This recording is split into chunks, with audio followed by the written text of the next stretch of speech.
noite a todos. Paz e amor em Jesus, nosso querido Mestre e Senhor. O Sermão do Monte, o Mestre faz aquela descrição das bem-aventuranças, nos falando do amor,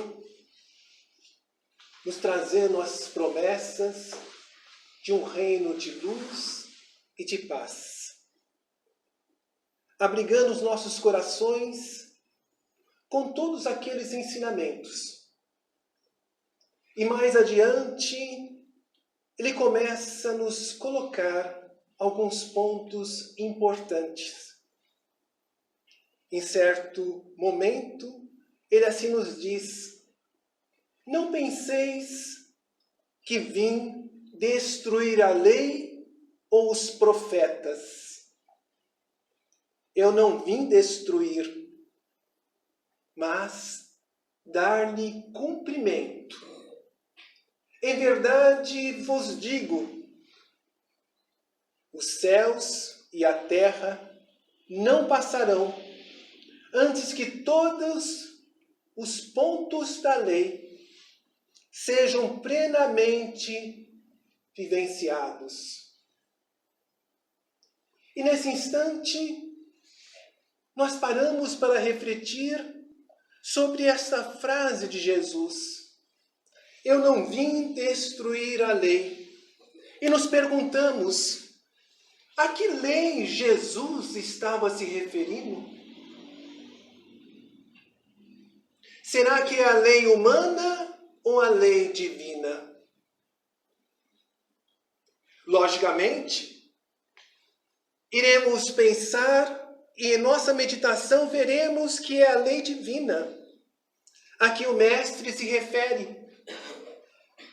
Porque a lei humana, a lei que estabelecemos, está repleta de incongruências e de equívocos que nós colocamos a todo instante. E principalmente naquela época de Jesus, a lei era muito complicada. A lei de então, daquele instante, nos falava e estabelecia que a mulher que caísse em adultério deveria ser apedrejada. Que todo aquele que roubasse teria que pagar pelo seu crime, e não somente ele, mas até a terceira geração de sua família estaria igualmente passando por aqueles episódios. E também a lei proclamava naquela época que todo aquele que arrancasse um olho ou ferisse um outro teria igualmente o mesmo princípio estabelecido para si. Esta é a lei humana que naquele instante em que Jesus estava na terra existia. Então podemos pensar que estes 3 preceitos que acabamos de narrar, como outros, eram puramente humanos. Preceitos que se encontravam na lei de Moisés. A lei que Moisés colocou na Torá, como sendo de origem divina. Mas será que nós podemos entender isso como origem divina? Na época em que Moisés colocou, tinha a intenção de conter um povo ainda rude, que acabara de sair da escravidão do Egito. E por isto, muitas das normas que criou e que colocou tinham esta finalidade de disciplinar pessoas que ainda precisavam de muitas necessidades, de muitas, vamos dizer, entendimentos. A Torá contém 613 mandamentos, entre estes que nós colocamos. Mas dentre esses 613, 10 mandamentos têm origem efetivamente divina e que são considerados e conhecidos por todos nós. E a prova disso, que esses 10 mandamentos sobreviveram através do tempo. E hoje, nós temos o entendimento em relação aos princípios que neles estão ali colocados. Lembremos, não matarás, amarás a Deus sobre todas as coisas, não furtarás, não cobiçarás nada em relação ao teu próximo. Então está lá nos 10 mandamentos. Princípios da lei que são conhecidos e respeitados pela maioria das pessoas. Agora, já que sabemos que a lei de Jesus, a que ele se referia, está realmente nos 10 mandamentos, é a lei divina, é fácil compreender porque ele não veio destruir a lei, mas somente dar-lhe cumprimento. Por quê? Pensemos. A lei divina é eterna, é universal e perene. Ela não precisa ser modificada. Ela foi criada por Deus. E tudo que Deus cria é perfeito. Então, nesta lei, não havia necessidade de Jesus fazer nenhuma modificação. Por isso que ele diz, não penseis que vim destruir a lei, mas sim fazê-la cumprir. Diferente da lei humana, muito diferente da lei humana, que a todo instante precisa ser ajustada, porque sofre a influência, muitas vezes, de nosso egoísmo e de nosso orgulho. Leis humanas que também são alteradas, muitas vezes pelos partidos políticos, pelas minorias que detêm o poder sobre as suas mãos e pelos movimentos sociais. Então fica muito bem claro para todos nós o que é uma lei divina e o que é uma lei humana. As leis humanas são ainda muito instáveis. Em um país elas têm uma conotação, em outro já tem uma outra característica totalmente diferente. Leis que são feitas para reger as criaturas. São importantes? Sim. Mas quando elas começam a ser tendenciosas, elas se tornam perigosas e problemáticas. As leis divinas abrangem a todos nós. É para a humanidade de forma geral.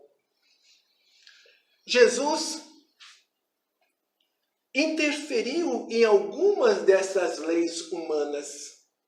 Como aqui já falamos, ele colocou-se contra o apedrejamento da mulher adúltera. Porque é sempre fácil nós culparmos o outro e não olharmos para nós. Naquela época se falava da mulher, mas onde estava o homem que adulterou também? Onde estava? E ele se também colocou contra a lei de talião. Do olho por olho, do dente por dente. E assim como em relação a outros pontos da lei antiga. E ele sempre falava assim, ouvistes o que foi dito, que era sobre a lei antiga, mas agora eu te coloco esse novo princípio. E aí fazia as suas colocações, explicitando os pontos que precisariam ser modificados. Allan Kardec, nos tempos mais atuais, investigou também sobre as leis.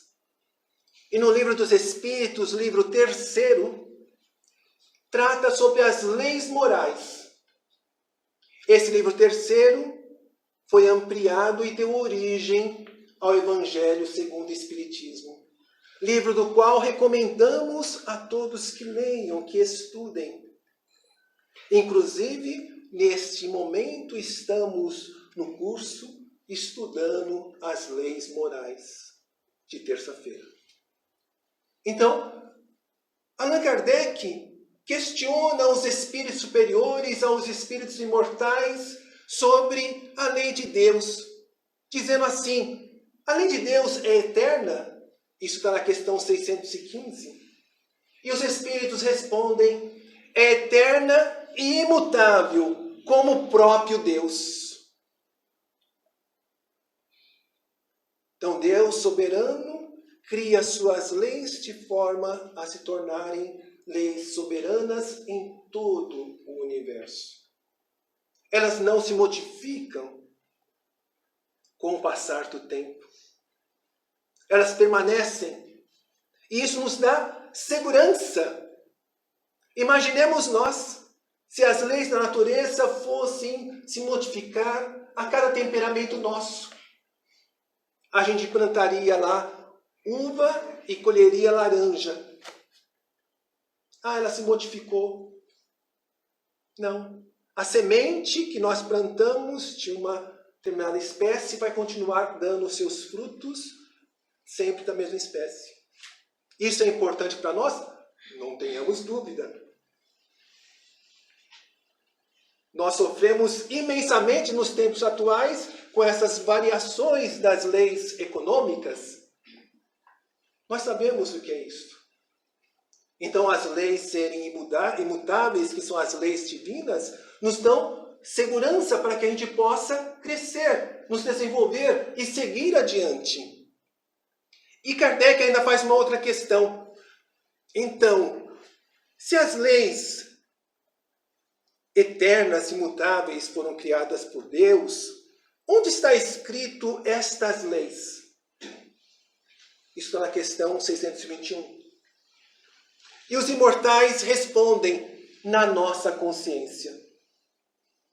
Ou seja, as leis que nosso Pai criou estão inscritas em cada um de nós que aqui nos encontramos. No homem mais simples até o homem mais letrado. As leis estão neles e estão em nós. Na nossa consciência. Daí a importância de nós fazermos esse exercício de nos olhar, de nos perguntar, de nos questionar sobre as coisas. Na questão 621A, tem a seguinte colocação que Kardec faz. Se trazemos então em nossa consciência as leis divinas, as leis de Deus, qual a necessidade de alguém revelar essas leis a nós? E simplesmente eles respondem: é porque vocês a esqueceram e a desprezaram. Nós esquecemos e desprezamos as leis divinas. É como se fosse uma pedra preciosa que enterramos no mais profundo de nosso solo interior. Elas estão lá dentro, mas nós não acessamos, porque a desprezamos, deixamos para trás. Não achamos interessantes. Então ficamos nessa situação, sempre com dificuldade de saber o que fazer. E o fato de nós deixarmos e nos afastarmos das leis divinas, nós nos infelicitamos. É a questão 614. A infelicidade está justamente em nos afastarmos daquilo que nos faz bem. Termos a consciência planificada, iluminada, vai nos dar condições de viver melhor, com mais condições e mais feliz. Assim Deus nos ofereceu quem? Jesus, para nos servir de modelo e guia, para exemplificar as leis divinas de tal forma a não mais esquecermos, Porque através do exemplo dele ficou patenteado de que este é o caminho, a verdade e a vida. O exemplo vivo do Mestre nos estimula igualmente a colocarmos em prática essas leis. É por isso que o amigo celeste constantemente nos convida à vivência das leis divinas. Porque assim fazendo, estaremos amando o nosso próximo e cumprindo a lei. Como Paulo de Tarso, na sua carta aos Romanos, dizia: quem ama o outro, cumpriu a lei. E os preceitos: não cometerás adultério, não matarás, não furtarás, não cobiçarás, e todos os outros conceitos da lei se convertem em um único, que é: amarás o teu próximo como a ti mesmo.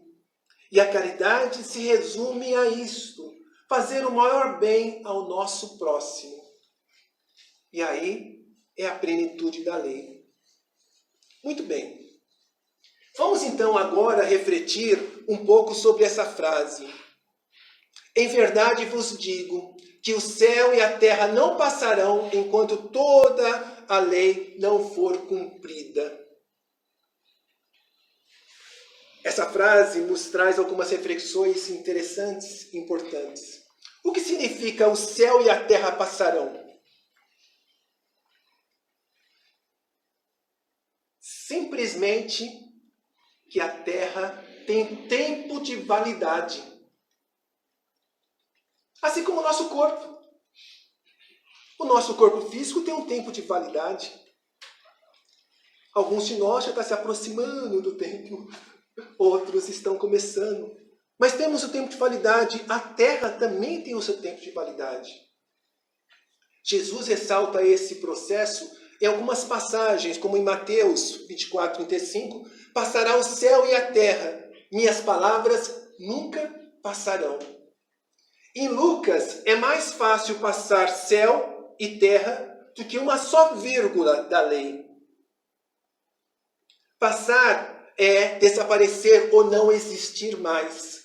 O céu e a terra, que compõem o mundo material, este que nos encontramos, deixará de existir um dia. E os espíritos e as almas que nele habitam continuarão o seu processo evolutivo em outras paragens. Nessa afirmação de Jesus, estabelece então para todos nós um tempo ou uma linha temporal. Isto é, um tempo limite para que toda a lei seja cumprida e vivenciada pelos homens até o minuto final. Não pensemos que há 2000 anos não passarás aquela situação como vinha, a história colocando. Não é por aí. Mas que nós temos um tempo no planeta, temos. A humanidade tem sofrido, ultimamente com recentes ondas de calor e de frio. Todos nós sentimos isso. Um dia calor, outro dia frio. Ficamos numa sanfona, chega uma hora que a gente não aguenta a saúde. Ficamos apreensivos e nos questionamos para onde caminhamos. Nossos cientistas calculam que a Terra tem 4,5 bilhões de anos. E que falam, que no ritmo que nós vamos, teremos em torno de 2 bilhões de anos antes que cheguemos a um colapso dos recursos naturais. Talvez estejamos fazendo a continha. 2 bilhões de anos, a gente tem em média 100 anos de vida, ainda temos bastante. Tome cuidado com isto,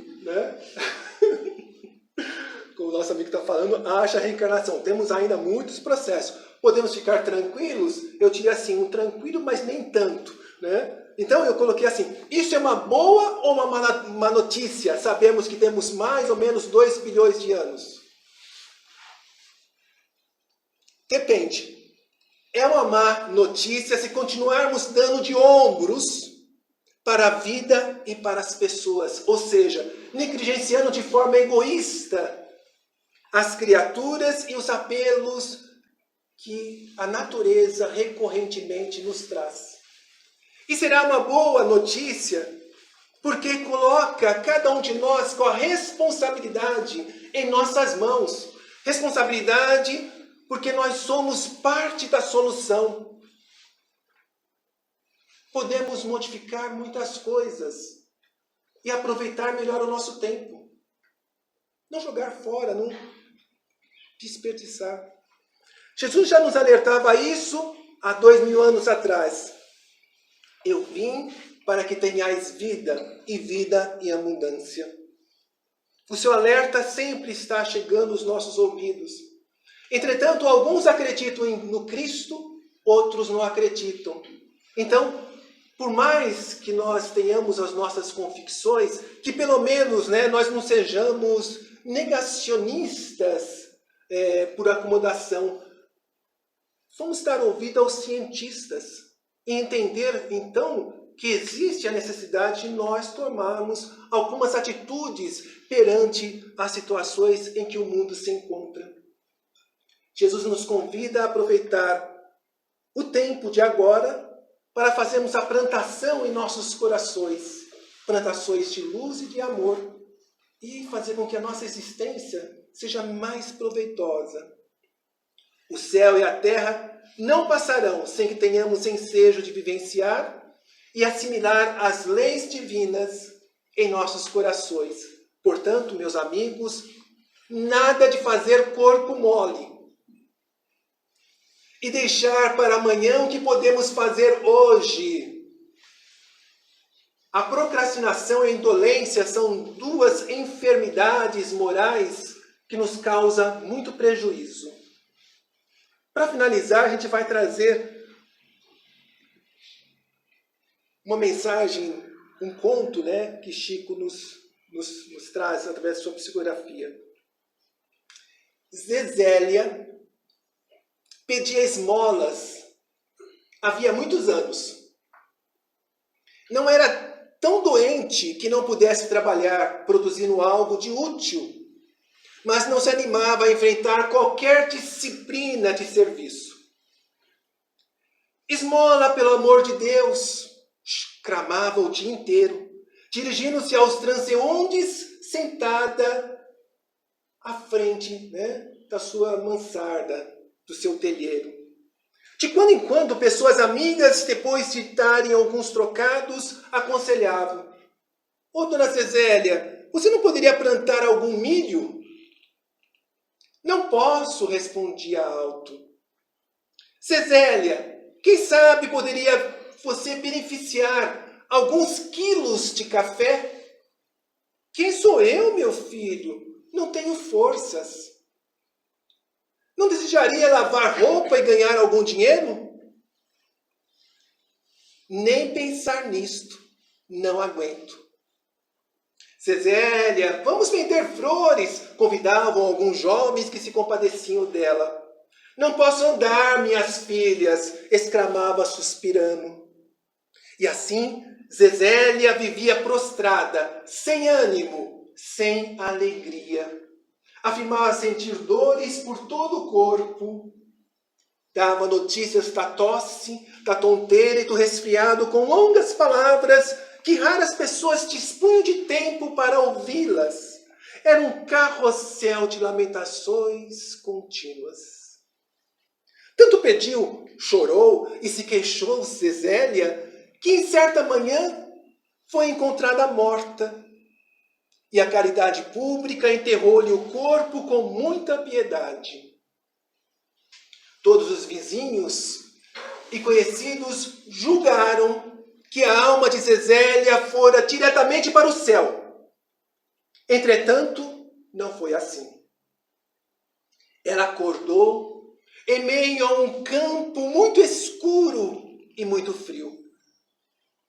Achava-se sem ninguém e gritou, aflita pelo socorro de Deus.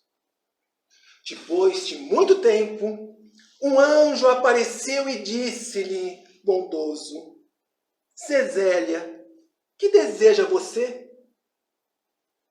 Ah, observou ela, muito vaidosa. Já sou conhecida na casa celeste. E o anjo diz: há muito tempo.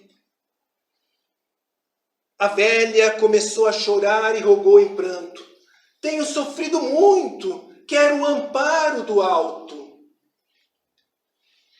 Mas ouça, esclareceu o mensageiro, o auxílio divino é para quem trabalha. Quem não planta, nada tem a colher.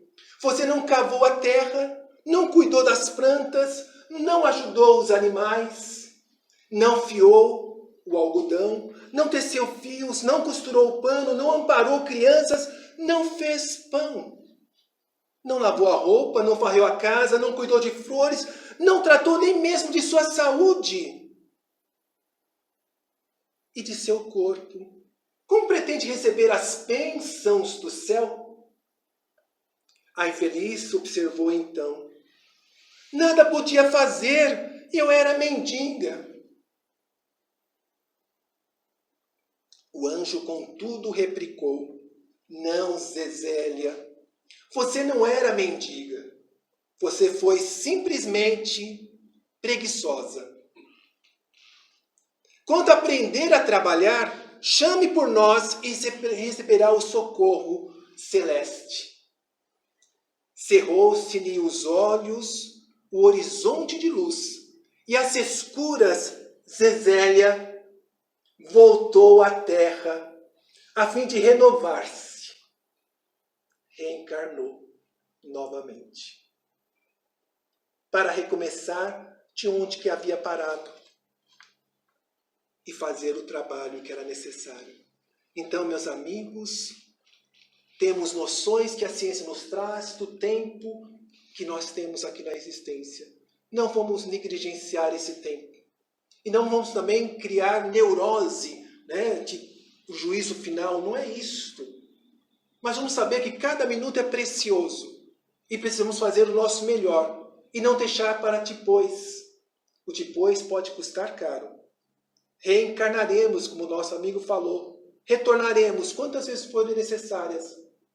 Mas façamos com que esses nossos retornos sejam cada vez para melhor.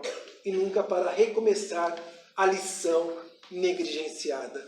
Que Jesus nos abençoe.